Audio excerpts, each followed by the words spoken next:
Grabe, napakaganda at napaka-colorful ng national costume ni Miss Grand Philippines Nikki de Mora. Parang inspired ng isang mythological na nilalang na kung tawagin ay sarimanok. Tama nga ang haka-haka ng mga netizens na may pakpak ang kanyang costume. Sa kabilang banda, ang larawan ay mula sa isang pageant site na kung saan isinapubliko ito.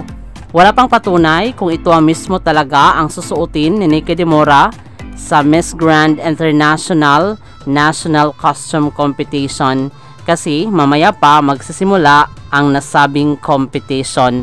Maraming salamat sa panunood. Para maging updated ka, huwag kalimutang mag-subscribe.